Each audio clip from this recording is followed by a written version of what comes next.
this, but I meant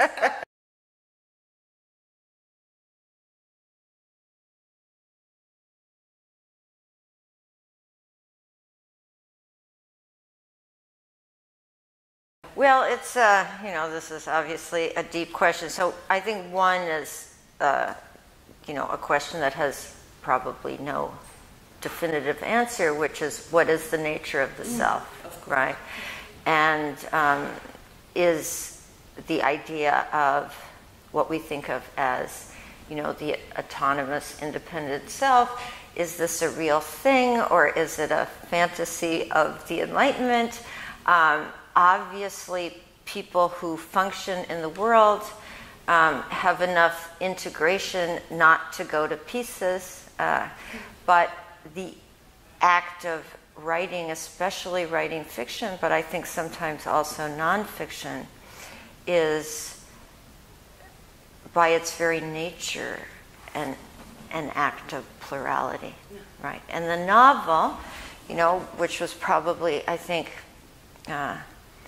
best described in its essence by M.M. Bakhtin, the great Russian theorist, is dialogical, right? It's many voices are appearing at one time.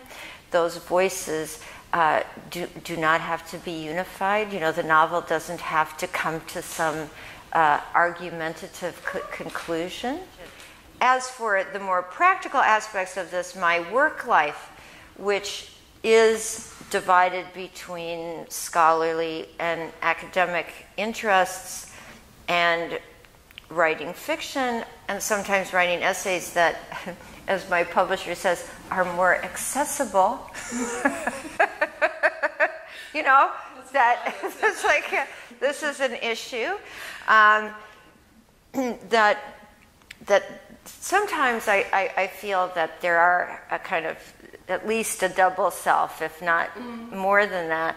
And the life I lead is, in fact, different from a lot of other novelists, simply because I'm, you know, accept happily lectures, and my job in the psychiatry department at Weill Cornell Medical College is once a month. So it's a seminar once a month. It is not a grand job. Otherwise, I would never be able to, to live, to function. And also, in terms of family life, what I have now is, you know, a husband, and we live together and take care of each other. So it's different from having a family life with children and school and more orderly dinners.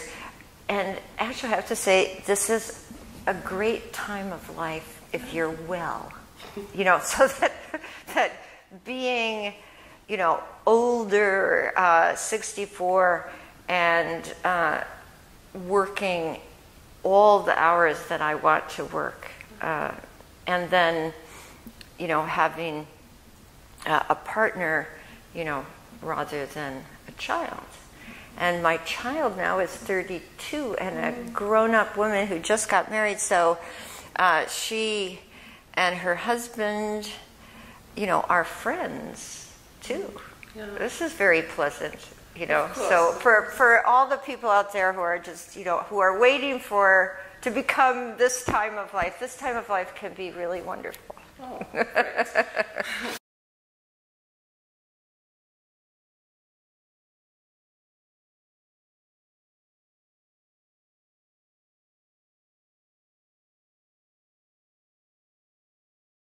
Yeah, well, you know, it has, of course, it's impossible to remember the future. Yeah. I recognize that. So there are a couple of meanings. One is simpler than the other. So the simple meaning is that an older person looks back on her young self and is also remembering a time when the future seemed extremely large, right? Yeah. As I think there's one passage where the narrator says, when you're young, you know, it's like the future is open. It's like a funnel going outward.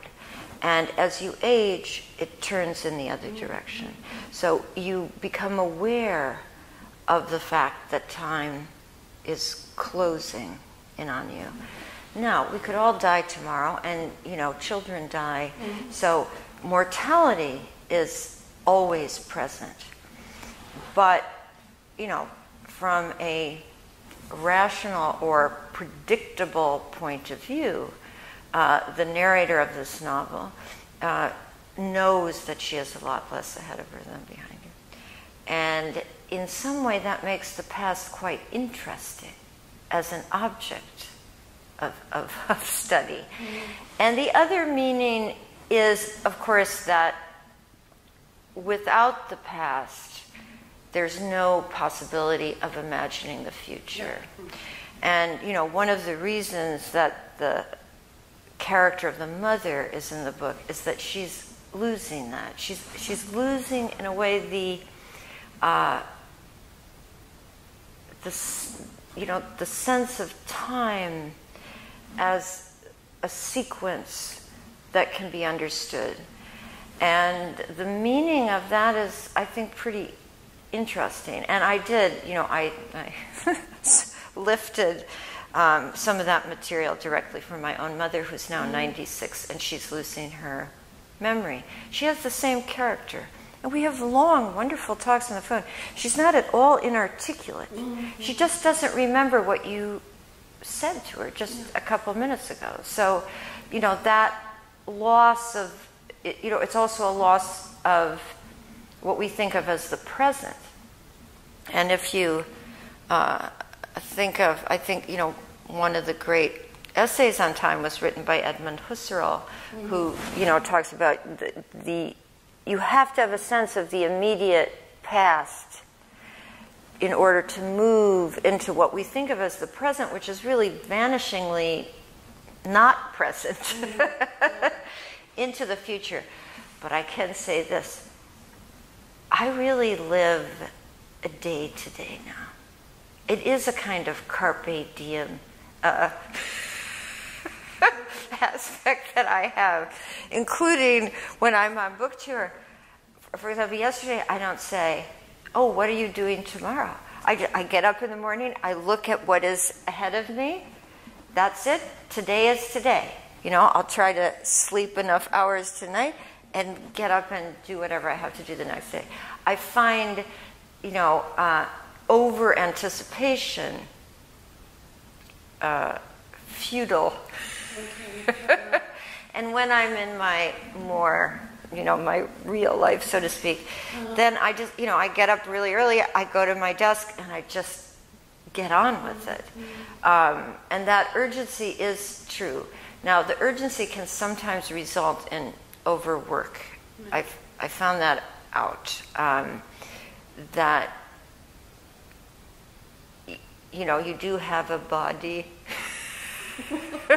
And it has to be thought about. I'm really interested in embodied selves, but at times, if I've really pushed myself to the limit, then exhaustion can follow, and exhaustion actually is quite a dangerous thing. So, I'm learning to guard my resources a little bit.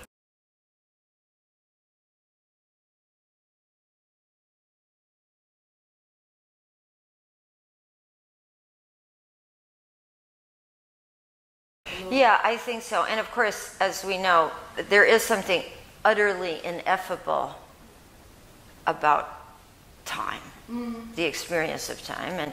And I avoided certain obvious references in this book. Not that they're obvious to everyone, but they're so obvious to me. I did not mention Augustine. Chapter 11. I go, nope, not going to do that. I did not mention Husserl and, time consciousness. I wanted to sort of leave out some of those obvious things. But they are very much part of my, reading life. And also William James, who writes very beautifully about, as we know, the flow of consciousness, how people experience it. And Husserl read James very closely. Right? Mm-hmm. So James precedes Husserl in that regard.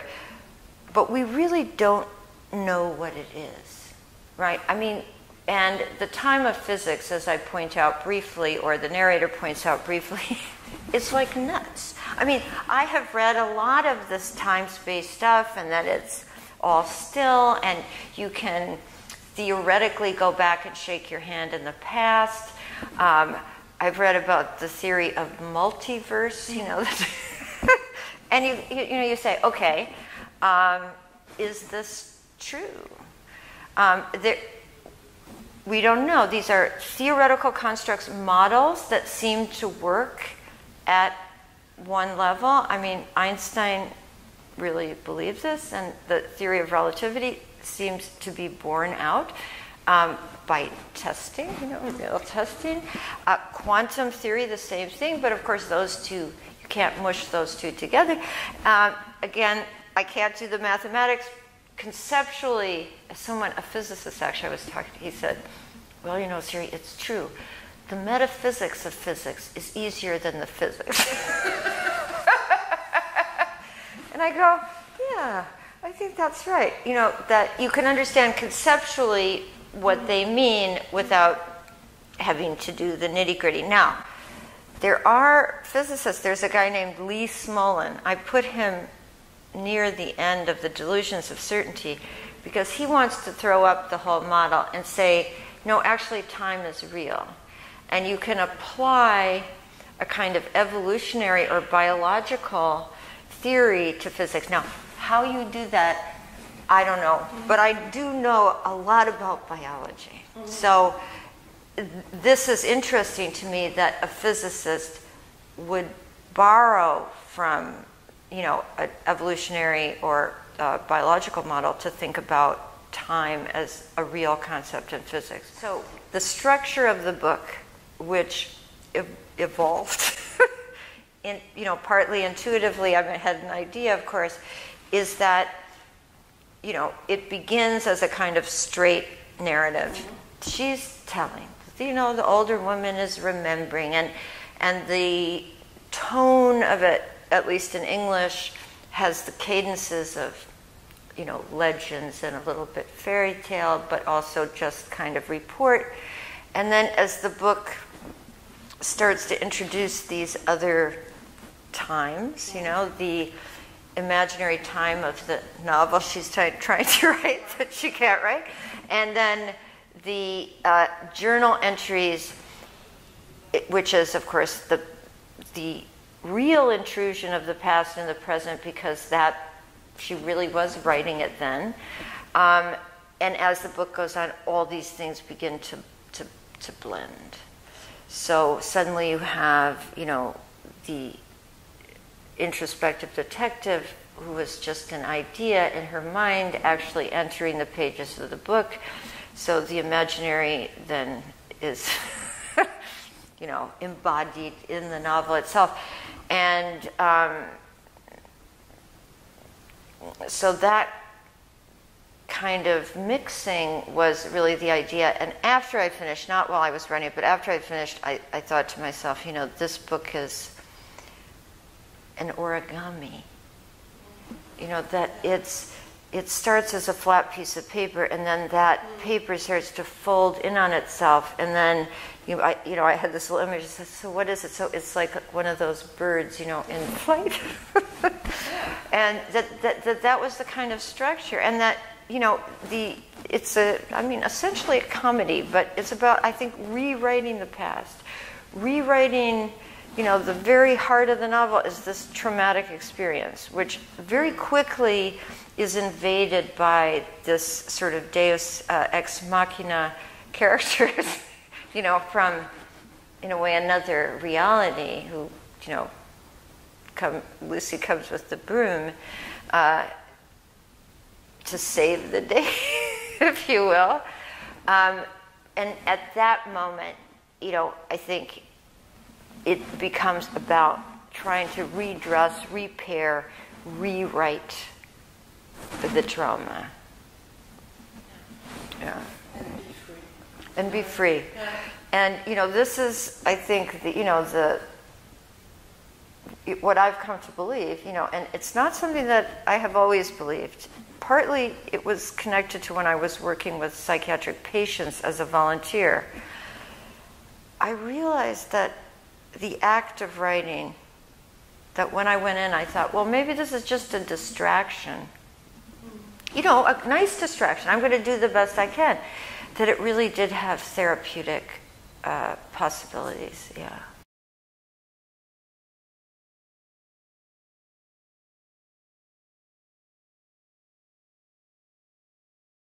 Yes, history and these, it's like in the very first paragraph she says, she didn't know that as she was writing, she was being written, right? And so that's these cultural narratives that are profound. Yeah. It's not, and that until you're aware of them, they really do lead you. It's this, it wasn't that many years ago, I knew about him, of course, but I hadn't really read him. But I read Bourdieu and the idea of habitus. And of course, I realized then, and then later I looked up some scholarly material on it, but it seems very clear to me that Bourdieu was influenced by Simone de Beauvoir without ever really saying it and being a little hostile to her. But I think it was because of the influence. So, when Beauvoir, who, as we know, did all this biological research, the whole beginning of the second sex is really like zoology and biology. She was a sponge. She just internalized all this. So it was never that de Beauvoir denied, what we call sexual difference, but her idea of, becoming, not being born, but becoming a woman is very something that Bourdieu, I think, understood very well. So habitus is what they're both talking about. And, I became a feminist at 14. I, was like very adamant about the women's liberation movement. But I did not understand, even with all my reading, until I was older, how deeply ideas of authority and these, well, really in some way authoritarian narratives of masculinity have defined all of our lives, not just women, but men and, everybody in between. And it's been, for me personally, very liberating to understand this. Because what happens, I think, is that you're liberated from the personal. This is, something I've gotten very interested in. That you understand that what you understood as personal or private acts of hostility or cruelty or, a threshold breaking were not about you, right? They were written in to the way things work structurally, and you suffered for it. But it wasn't, because of some personal character flaw. You see, I think this is quite liberating. And, I realized, I wrote it in a kind of fever, but the sexual assault is, set up in such a way that, that the two people feel that, both of them feel in the initial encounter that they're going to go to bed with each other. Mm. She's attracted, he's attracted. This is like a one-night stand, a fling, a sexual encounter that promises to be kind of fun. And as the evening unfolds, what happens is that he realizes that he didn't pick up the person he thought he was going to pick up. And he wants to punish her. And the punishment is not just for not being the person, but, if you want to look at it as errors, it's mentioning Marx and then talking about Freud's cocaine papers, and the hostility grows. So this is about punishment. And that is something, that I made it up, but the emotional reality of that is something I've experienced over and over and over again. And, being able to understand the politics, if you will. You just remember in the old women's liberation movement, the personal is political and the political is personal. I think this is true.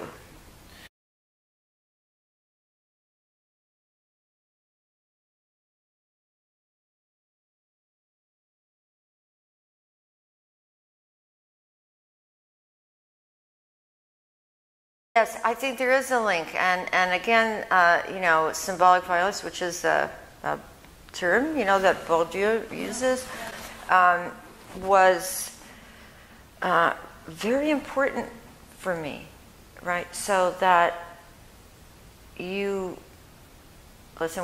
making distinctions is important. As there's one moment near the end of the book where she says, Wittgenstein isn't going to help you if someone throws you against the wall.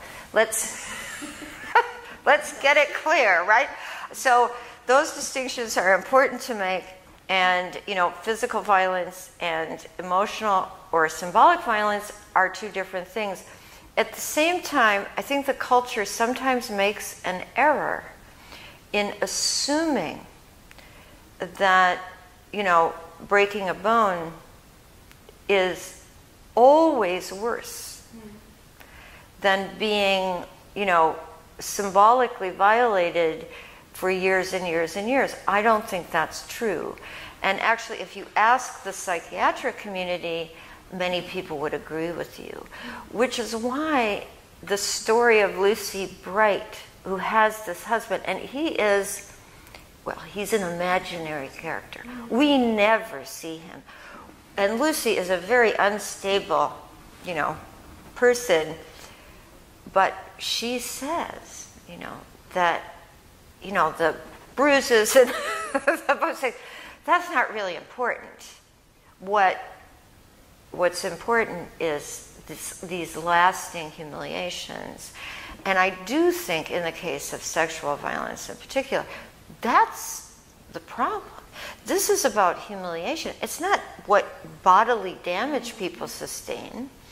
And that sexual violence is of a particular kind that has multiple and overwhelming meanings in the culture, right? Mm-hmm. So that the violation of the body is, if you're not bruised and beaten and broken physically, that the meaning of it is symbolic, finally. Mm-hmm. So, I wanted to kind of weave all of this into the story of the book. And so, this poor young woman, and I think this is true, especially as in America we say, a nice middle-class white girl. Mm-hmm. We have our racism and race and everything is different from in France, but, nice middle-class white girls have a lot of trouble with aggression. And, the young narrator really doesn't know what to do with it. And so the knife, the Baroness, becomes the image of that aggression that she can't say. I mean, she's so afraid of it that she hides it behind the books, I find it deeply comic. It's serious, but it's deeply comic, too. And then really the course of the book, I think, is that, first of all, the knife does get replaced with a key, and the key turns out not to be quite this kind of key. And that she finds the words to articulate the rage. And really, in most circumstances, not in all, but in most circumstances, that means you can put the knife down, if you will, right? That's something else that, there are times when Wittgenstein stands in for the knife. Actually, I rewrote it several times, the dinner party scene, which is a sort of like Henry James, novel in the novel, and it had to be right, so, I kept working on this, and getting this speech about the the self-other and the problem of other minds, and I thought, well, it doesn't matter whether people really understand the coherent argument against the problem of other minds in analytical philosophy. It doesn't matter. What matters is that she is showing up this guy, and he's so startled, and of course, her aggression is very real, and she's so shocked by her own aggression that she loses consciousness. It's like I had so much fun. I had a lot of fun writing that, and also, that she should be so full of herself that she quotes Wittgenstein in German.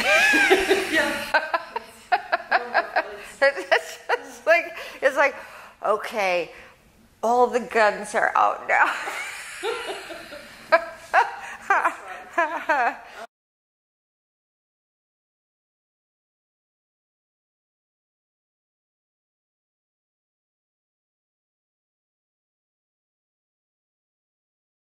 So the only research I did for this novel was I started reading about, Wiccan stuff in the late 70s. I wanted to get it right.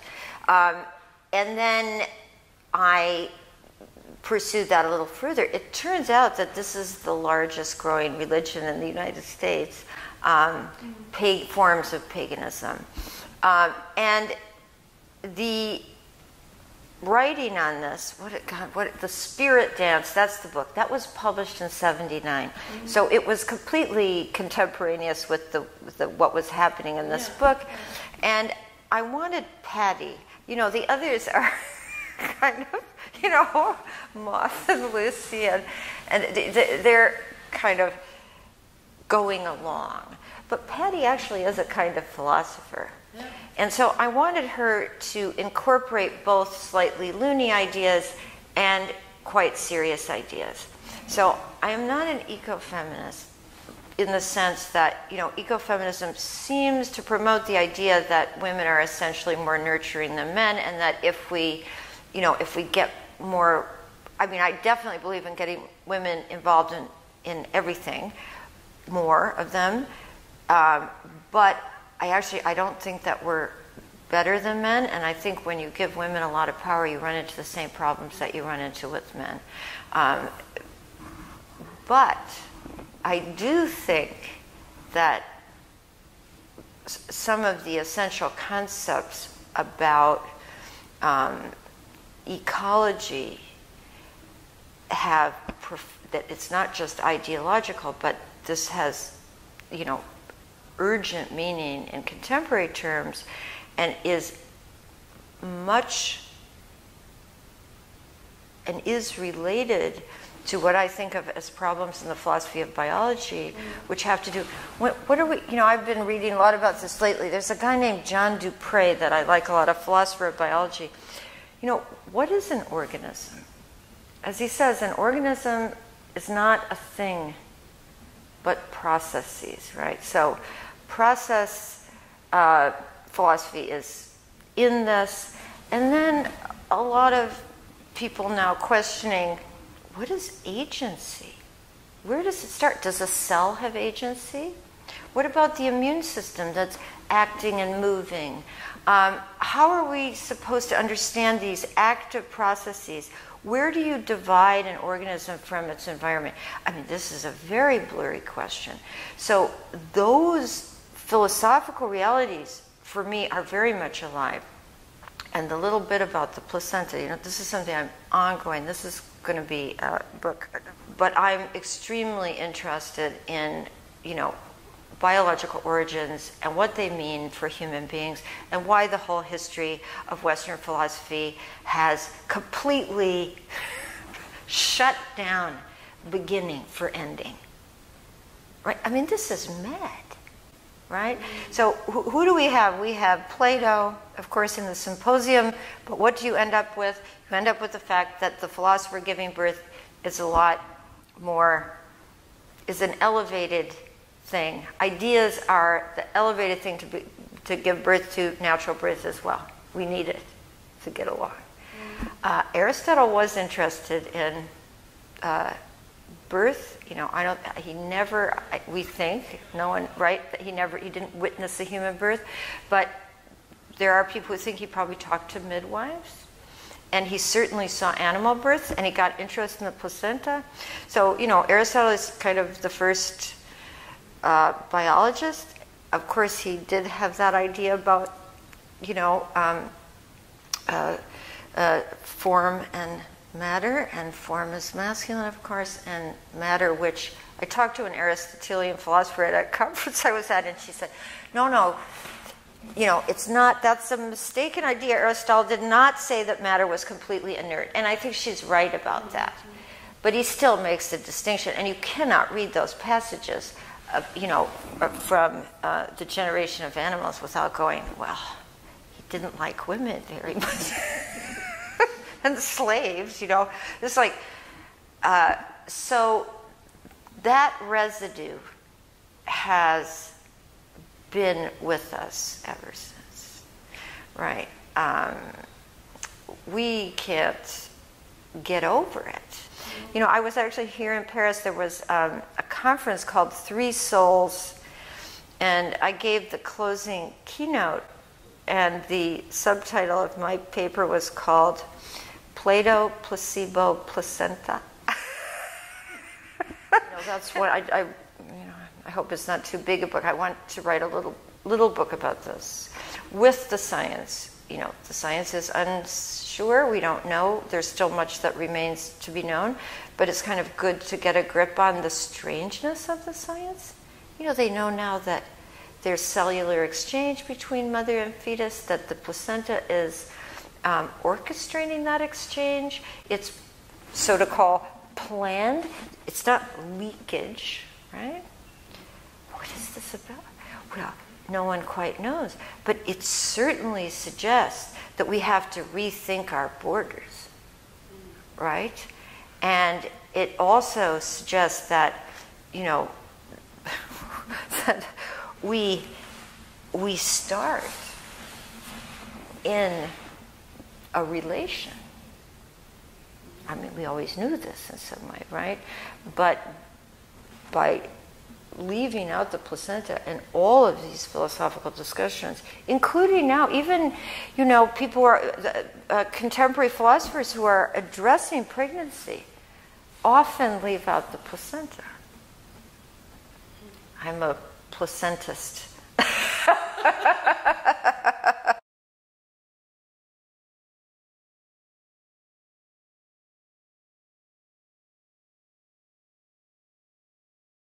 One story has become another.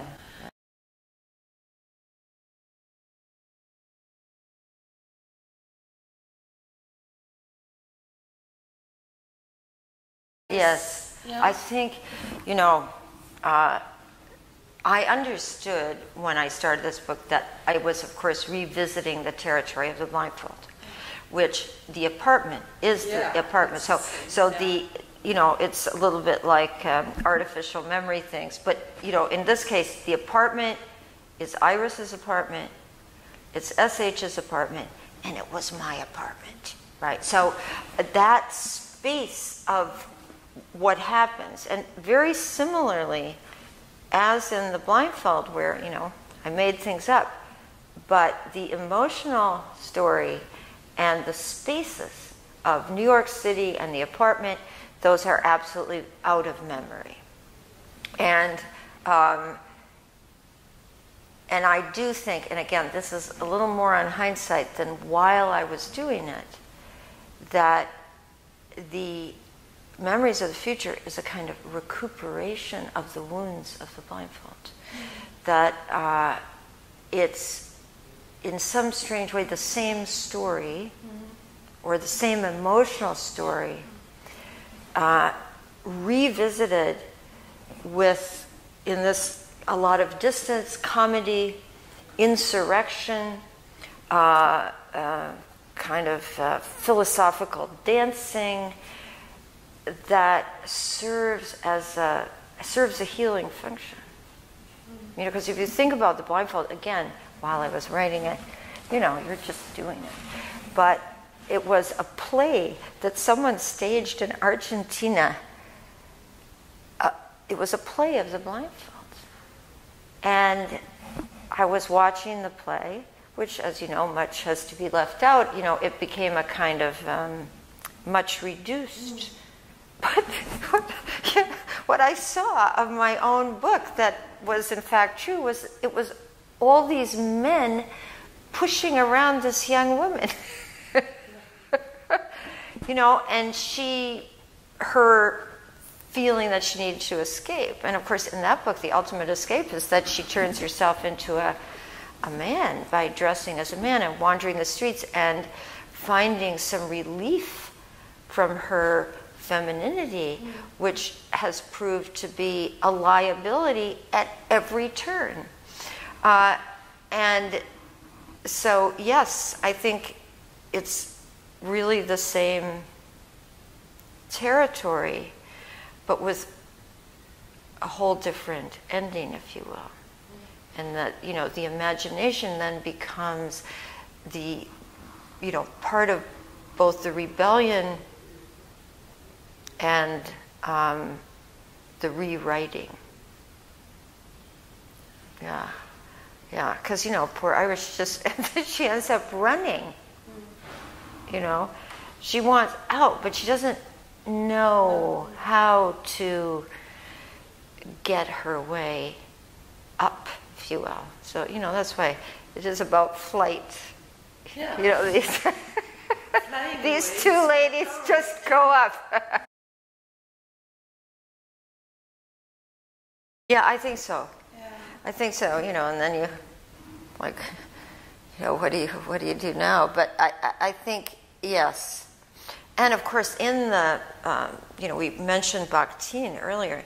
Yeah. The freedom allowed by this form is, it's really quite extreme once you embrace it. You know, I think a lot of people were completely befuddled. You know, what is this? And you know, someone, I think, and it wasn't that it was a bad or negative review. People congratulated me on it, but it was in the New York Times, and this woman clearly had no idea where she was walking. I mean, it was just like, and she got completely obsessed with the physics thing and Minkowski space-time, and then she tells about going to talk to a physicist about this. Well, the physics stuff is really just a way to move the reader into thoughts about the library. But yeah, so once you embrace the possibilities of the novel that are very old, I mean, Don Quixote is in there because, of course, Don Quixote, everything happens in Don Quixote that's going to happen over the course of centuries in the novel, which is quite amazing, right? It's like, Cervantes plays with all the possibilities. It's a little like early cinema, right? They figure out how to do everything. But yeah, when you embrace it truly, I mean, when you're not interested in writing some kind of, you know, boring 19th century or, you know, kind of fixed conventional novel, the possibilities are immense. It's so fun. Yeah.